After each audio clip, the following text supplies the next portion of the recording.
Hello? Yes, Troy Montgomery, please. Yes, William Montgomery here. I, uh, uh, I got, um, sorry, you showed up as Fred Wallen. I think this is Fred Yes. Wallen?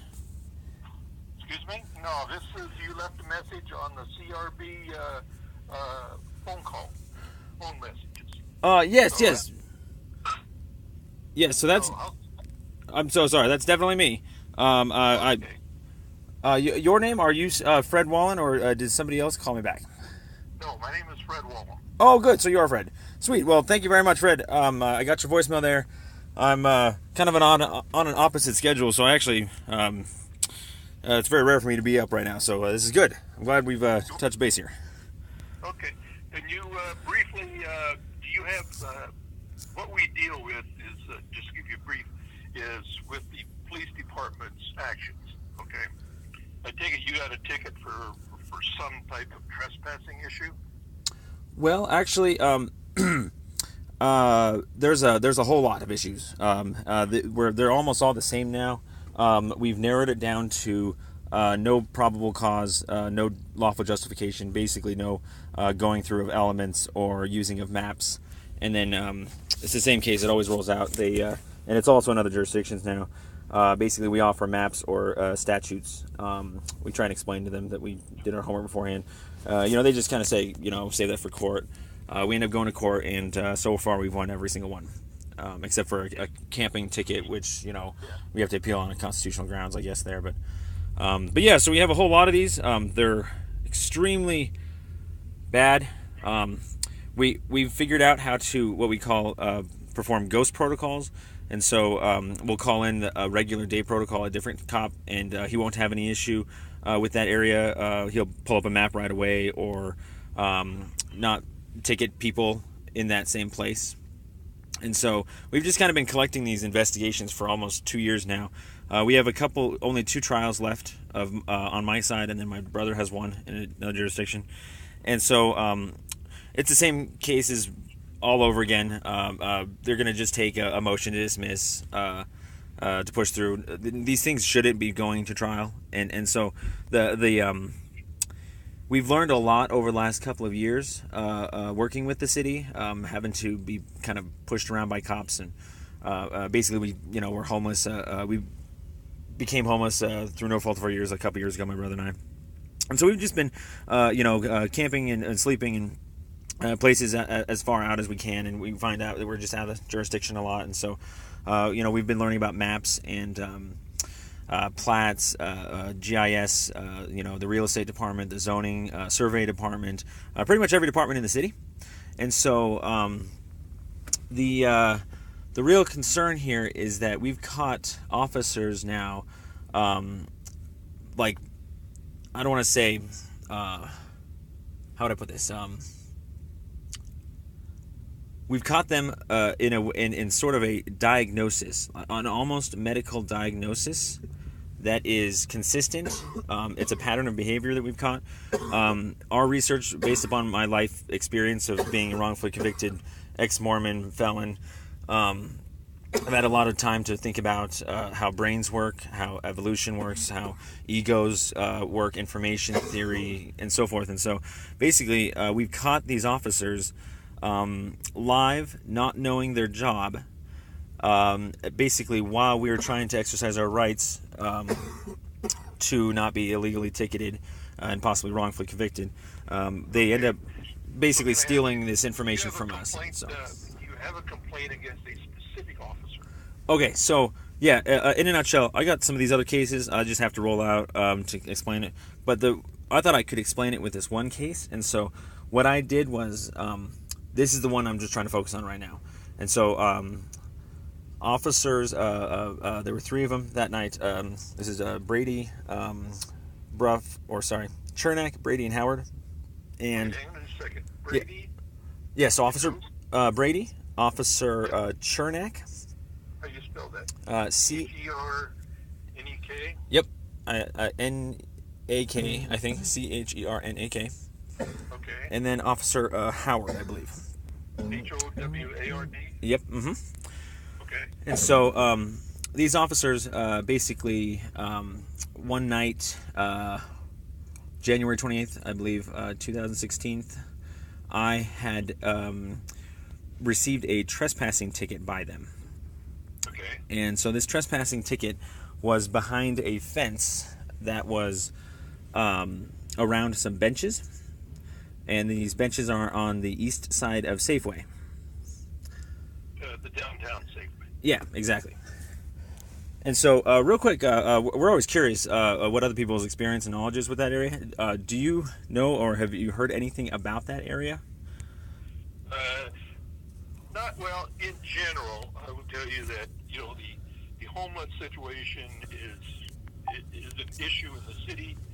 It's also and I say an issue in the sense that they're tied between wanting to help as much as they can, and at the same time, I'm speaking generally, they get a lot of complaints from the businessmen downtown, and also people down there in the evening that have told me personally that they don't go down there anymore because times that they can become people down there, the homeless can become very aggressive. Obviously, this is nothing to do with you personally, but homelessness is recognized as an issue in the city, as a general issue that's trying to be addressed. So I can tell you that. So, but as far as specifically around Safeway, no, I don't know anything. I've not heard anything about that. So. Okay, so the kind of questions I always like to ask, just in general, is, do you know or believe or feel free not to answer this question, obviously, if you don't know. But do you know if that is private or public property? That bench area. Yeah, I have no idea, and nor what, even if it was public, if it was blocked off for some reason, for some safety reason, how that might. But essentially, what you're saying is you felt you were unfairly ticketed. Well, yes. Okay, so I'm sort of approaching this backwards because I try and get as much juice as possible. So we'll just kind of rewind it. So real quick, here's all the laws out there that kind of apply in general to the area that my brother and I have learned through other experiences and encounters with Fort Collins Police. So the definition of right-of-way is 1742 in the municipal code, Fort Collins Municipal Code. So it's very basic. It explains that anything that's besides a street or sidewalk, curb, gutter, any public way is all considered right-of-way. And elsewhere in the municipal code, it explains how parcels work, basically how measurements and property lines work, stuff like that. So it's very basic. It's out there, and we've caught officers really not knowing the definition there. And so from there is what's called the definition of a 2384, or it's that's a municipal charge. It's a misdemeanor for putting up a fence illegally in a right of way without a permit. And so it could be like a construction fence or anything like that, events or something like that. Simply just needs to get cleared with the city first. They put in a permit, it gets approved, they go ahead and put up the fence. Other laws that are applicable to this area are like minor amendments, and that's where if you want to improve the right of way that's adjacent to your private property, you can put in a minor amendment. It has to go through all the different zones and stuff, and once it's approved, then they let you go ahead and put that in or start working on it. However, you also still have to get a separate fence permit when you actually do start the work. So you have to have both a minor amendment approved and a fence approved. If you want to use a fence, that is. You can work on it without a fence. And so... Can I ask a question? Sure. So you were issued a ticket. Did you go to court? Actually, it's... I haven't entered my plea yet. It is in the ethers in the district court. Okay. And this was issued on January 28th, a year ago? Yes. Okay. So is your complaint against these three officers? Okay, so yes, I guess in as few words as possible, the charges that we have caught them in are, first off, submitting a false document for recording, they issued a warrant where they filled out a warrantless arrest affidavit, put down 460 South College in this arrest affidavit, and basically left out my. I'll get to this part in a second, but they left out an email, and essentially this false document for recording basically turned into an attempting influence charge, and ultimately it's a false imprisonment charge. And since I was removed from the area, it's a second-degree kidnapping. And so there was basically there's no probable cause. There's no reason to for me to be stopped with a charge. There isn't even a reason yet to stop me for what's called reasonable suspicion. And so it looks like a charge right now because it looks like trespassing, but this is kind of what I'm trying to explain here. So basically, before any of this fence jumped it, this fence went up 3 weeks prior. It went up in the right-of-way. This is 100 feet right-of-way. It's if you go online to citydocs.fcgov.com, I just type in original town plat. It's 143 years old. So everybody should be using it. It's part of the GIS webs or the maps for everyone else in the city and so forth. And so this 100-foot right-of-way, basically this fence went up completely illegally in this right-of-way 3 weeks prior. And nobody did anything about it. Nobody said anything about it. And my knowledge of right-of-way, I went ahead and went into the city and talked about it. I find out through Robert Mosley, the chief construction inspector, that it is in the right-of-way. He sends a surveyor. So he sends a 2384, a takedown notice. And so there's literally no issue with regards to the status of this land and the status of this fence. So the status of the land, surveyor, plat, map, definition of right-of-way, 2384, it's all consistent. And by let me help you out. Okay, I'm almost. We don't deal with what the city does. We only deal with the actions of the police department. That's solely what we deal with. Yes.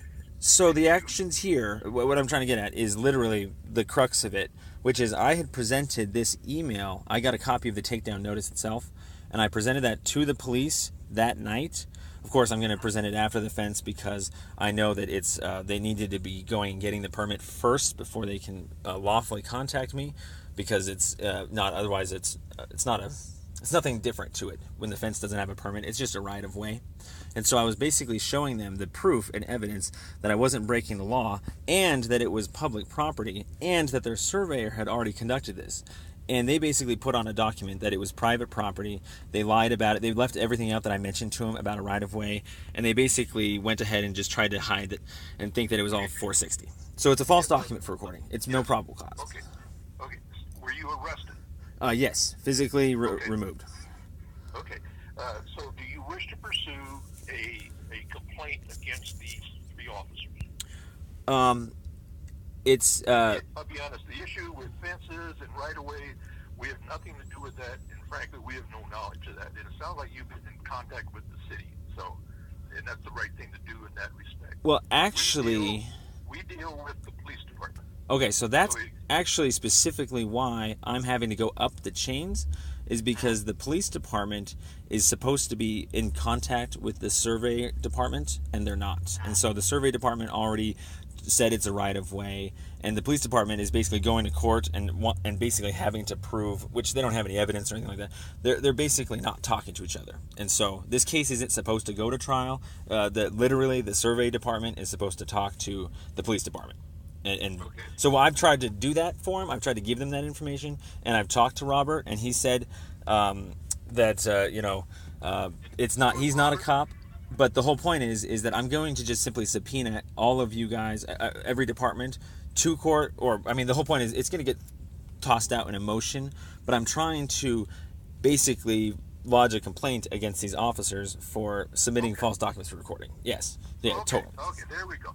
So you want to file a complaint for submitting false documents for purposes of this conversation. Yeah, it's a overall. There's like 4 or 5 different charges that apply. But for now, okay. Yes. Now I can help you. Yes, and also if I may specify. Let me give you a name. Okay. Okay, and the name is Sergeant Jackie, Jackie, and her last name is Pearson, Pearson. Okay, so I have actually. Have you been in contact with her? Okay, so yes. I actually, I reported all this to City Council a long time ago. They told me to talk to Jerry Schauger. Uh, Jerry Schauger, basically, we said we had some other cases, so we were already starting to write stuff down. He said, oh, he'll wait for us to write it down. We never got to the paperwork, so we called back. We got Jackie. She gave us Kinsman.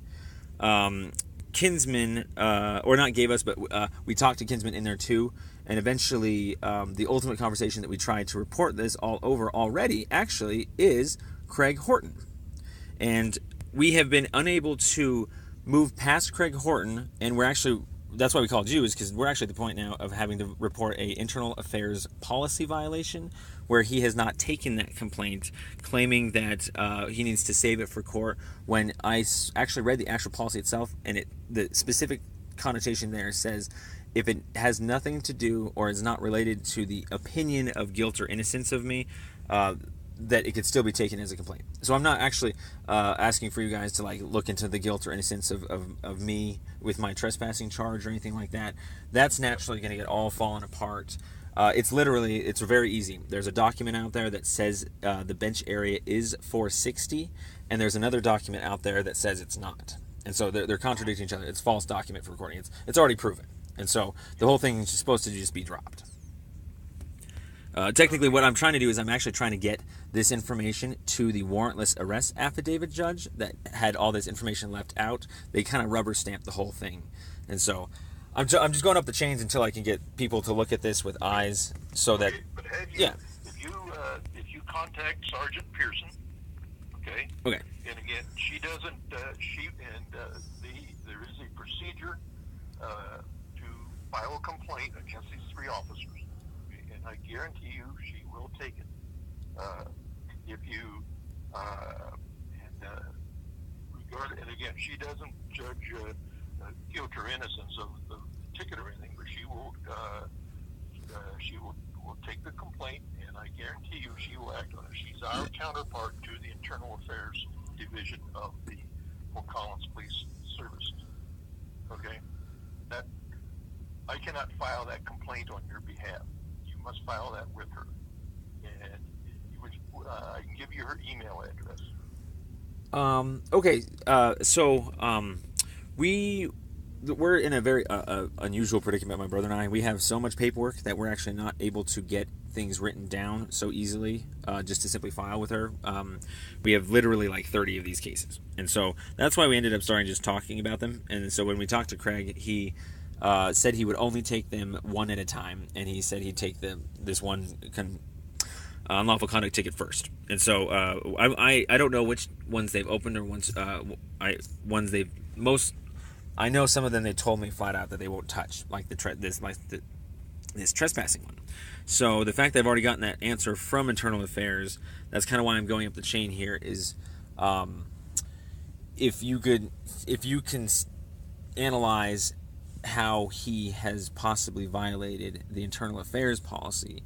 But ultimately, I see your point, which is kind of well, obviously in the end, you guys are going to take a complaint because obviously you accept complaints, and so we do appreciate that.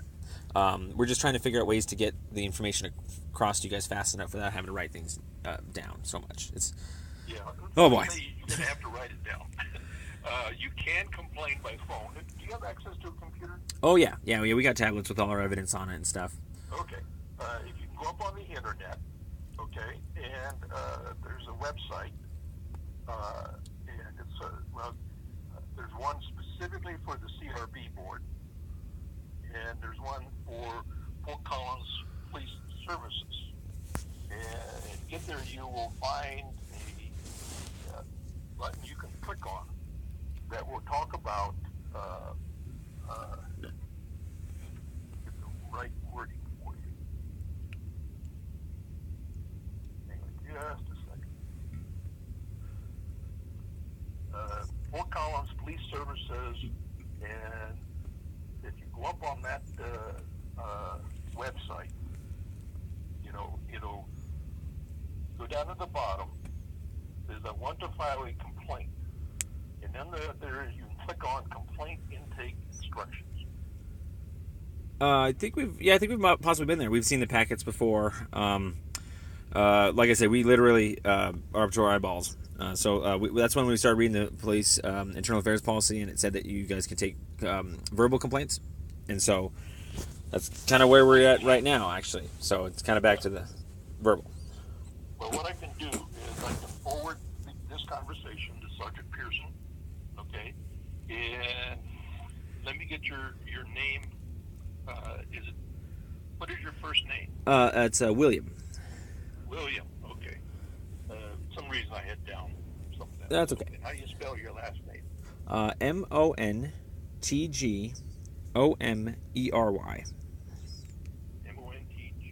Montgom, just the way it sounds. Yep. Okay. And for clarification, you wish to file a complaint against those 3 officers? Yes, actually, I'm low on calories, so all my thoughts are coming back at the wrong times. But truthfully speaking, if you want to know what's up, this is actually what the real gist of it is. We have looked up a police records report for that location, 460, and we only took a snapshot of like 6 months of it. But they had hundreds and hundreds of potential likely move-along contacts. And with all the homeless issues, specifically around that bench area, we feel as though that might be a really good place to start investigating people being illegally charged and moved along there. And not just that, I've actually tried to talk to dispatch many times, and I have all the audio for it. They are, I don't want to say this, but they're actually pretty hell-bent on keeping that 460, most likely because of all the previous calls that they've all just kind of automatically taken there. And so we don't know how many previous officers have not used maps or plats, but basically I think one of the reasons why I got it written as 460 myself is because they've all historically thought that's private property. And so that's a huge complaint. I don't even know how to start that. You know, the 460, I really don't have any knowledge of what you're referring to, so, but I can give her your name. And who is Craig Horton? He's a lieutenant, just works under her. So he's a lieutenant on the police force? Yes. And he's the one you think are submitting false documents? No, he is the one that she had forwarded me to speak with primarily for my internal affairs complaints. Okay, so you've talked to Sergeant Jackie? Yeah. Sergeant Pearson? Yes. Okay. Have you filed a complaint? I mean, a formal complaint? I've not been able to. I basically was able to call in and start my conversations with them. I explained all the cases that or most of them, and they basically said they can only take one at a time. They picked one, and I was kind of shocked because that's not even the right one that I really wanted to focus on. So that's why I'm stuck, is because they won't call me back or anything. So I guess I'll have to try something new with them. Well, I'll have to come with I guess I get 2 suggestions for you.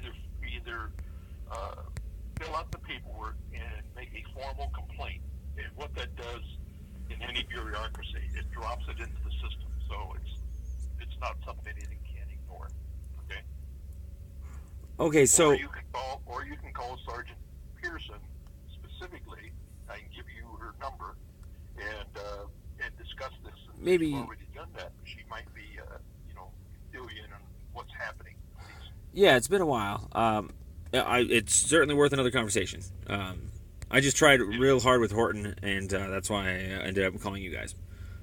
Yeah, and again, that's what I would do.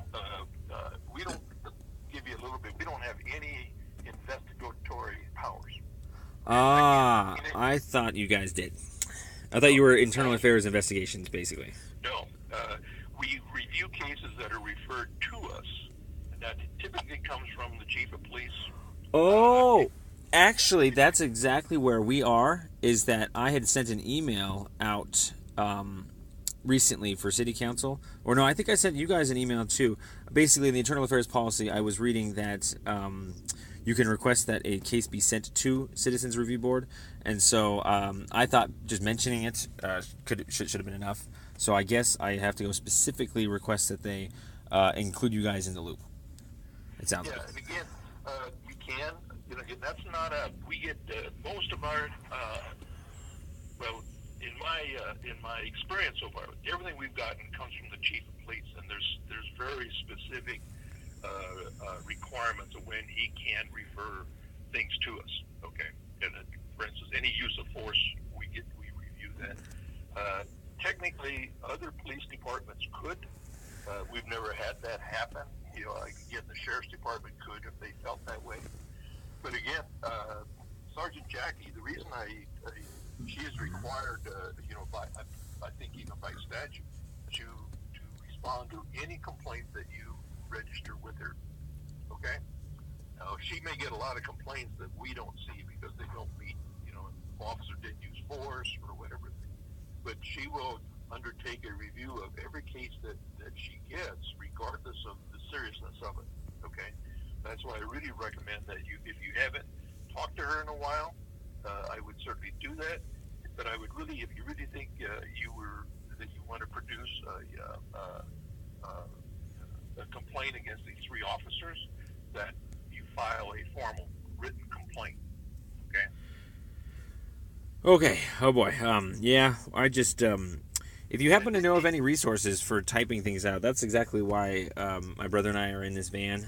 We're in Commerce City, Walmart. Basically, we've been trying to get to typing out things for months now, years now. So we tried the homeless shelters. Boy, if you could throw us anything. Go over to the library, and they have computers there, and just you can do it all on the computer and submit it.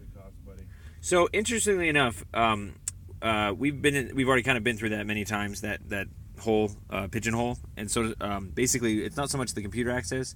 It's not even anything but just time, and so the time equals needing to find basically money or food for like gas and stuff. And basically, we tried the homeless shelters for their food.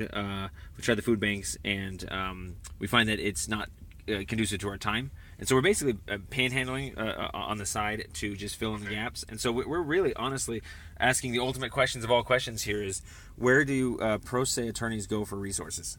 Because we've been turned away from the Murphy Center for merely printing needs. Printing needs. Would you like me to do this? So I can contact Sergeant Pearson and explain that you don't really have, that you're a homeless person, and I can have her call you. That's more than I've ever heard anyone else say. Yes, I am a at-risk homeless person, and was told I could only get one complaint through at a time. And boy, it would be nice to just file them all via audio. Yeah, probably not. And I'm going to guess you probably can't file 30 complaints. Okay. Well, I got dates and times, and I'm uploading all the video to YouTube, so it's really, really easy. I mean, these are literally so easy. I've already won all the cases, most of them. But she can advise you on that. I'm just not aware of what is possible and not possible. Because, but let me do. I'll send her an email today, and I'll kind of briefly summarize our conversation, and I'll ask her to give you a call.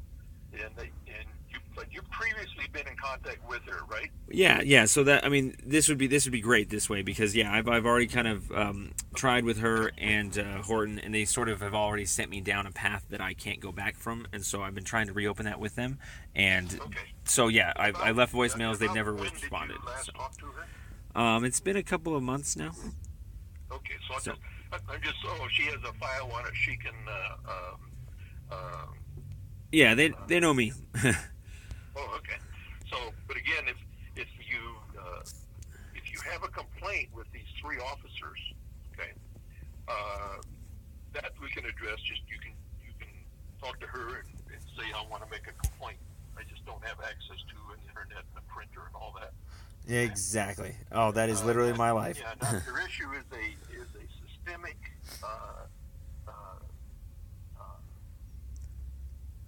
Search for the right word. If you think there's a systemic practice that you'd like to complain about, okay, which I'm kind of hearing here, you need to talk to her about that. And how do you enter a complaint? Because what I believe to be systemic, I won't say illegal, that's probably not, but well, systemic. it's I mean, I don't want to use these words, but I got to run them by you because you're citizens at review, so you're kind of the upper echelons here. I've really wanted to get this far. My brother and I have literally caught other jurisdictions doing so much of the similar behavior that we've noticed it with protection orders with security firms and private property open to the public. Basically, people of homeless varieties are being literally violently communicated from these lands. And without tickets, without, I mean, I literally get picked up for panhandling tickets all the time, and they all get dropped because they don't know the definition of soliciting, or they think US 36 is interstate. But basically, yeah, it's human trafficking, it's homeless discrimination, it's kind of racketeering activities, it's genocide. It's really bad. I don't want to say these things, but we have, we have 30 cases, and they're literally identical. Yeah. Okay, so you have to decide. Do you want, when you talk to Jackie, okay? Do you want to file a specific complaint against 3 officers, or do you wish to complain about, I'll say, the general practice of how homeless are treated? And Yeah. ask her what would be the proper method to go about doing that. Is that a good summation of what you're looking for? Oh yeah. No, we have basically all the evidence and documentation and an entire thesis and all of the information, research, legal, everything. It's not even a question anymore. We've basically figured it out, and we already know where to start reversing those investigations, like 460. So, yeah, we're just literally just trying to get to the paperwork. Other jurisdictions, you need to recognize that neither myself nor Sergeant Pearson, we have, nothing we can do about, the Larimer County Sheriff's Department or what's going on in Longmont or any of that, okay? But there probably are organizations, and the first one that comes to mind is the ACLU, okay? Oh yeah, tried them. They're pretty backed up these days. Yeah, they are. Yeah. But again, that's an organization that I know has been in contact with the city from time to time, regarding the systemic practices of the homeless. Okay? I know that for a fact. Yeah. So is that what you'd like me to do? I can email Sergeant Pearson and I'll try and summarize our conversation, and I'll also tell her that I've given you the ACLU as a possible reference source as well. Okay. That's more than I could ever ask. I've been sort of. Can I check out these 2 numbers that you left for me? Sure. Yeah, 825-4421 and 412-5463. That's both me. Yeah. Okay. Is there a better time than others to contact you? It's really hard to tell. It's totally really hard to tell. I can't even give you an answer. My life is every day it's a little different. That's fine. That's fine. So I presume she'll try you during the day. So let me do that, and I guarantee you will hear from her. So. Thank you. I've been really trying to start back up the dialogue with them, and I thought it wasn't possible. So I'm really excited that maybe this might still happen. Like I said, I was told I could only do 1 complaint at a time, and I'm running out of time. So. Yep. Okay. Well, that's probably true, but if you wish to file a complaint with those 3 officers, and I'll give her your name and their names and the dates and whatnot. If you think you have a case, I would certainly encourage you to do that, because she will investigate. Okay? Oh yeah. There's But again, the process starts with a formal complaint. So, but I'll have her give you a call. Exactly. Awesome. Thank you. Yeah, that's the one specifically I wanted to focus on, because that's one of the open cases still. And so what I'm trying to do is I'm trying to save everybody money. I know that sounds just fantastical, but based upon my other cases, I've done the same thing over and over again, and I just go to court or I don't. And all this evidence, I'm basically trying to get the left hand to kind of see that there's a right hand. And so I've been kind of pushed to the sidelines. I bombarded them with a whole lot of information, and so I'm only starting to kind of reduce it down. So it's actually really easy complaints. But yeah, it would be really nice to try and start up a dialogue with them again. I really appreciate the effort. I really, really do. Okay, that's where I would start. So, and again, your other option might be the ACLU if it's a systemic practice of a department. That's Yep. But I know how but they have addressed the city in past regarding their policies and procedures regarding homeless or Column, so I do know that. So. Yep, there's we call them blanket policies, and hopefully I'm already fighting the camping appeal, so that might get gone. But basically, we find that these park curfew, constructing structure, they're all the same kind of sleeping tickets, and so ultimately they're just using them to catch people to sleeping places, and then when they finally catch them, they don't actually go through the elements, they just simply catch them for sleep. And so we were always outside of a park sleeping, and stuff like that. Okay. But yeah, it's very simple stuff. I'll that drop her an email and give her your name and these phone numbers, and I'll briefly summarize the conversation we've had. Awesome, thank you. And plus, I just wanted to get the info out there so other people could know about it. Make more informed decisions. So I really appreciate this, Fred. It's good to meet you. Okay, take care. Good luck. Thank you, man. You too. Bye bye.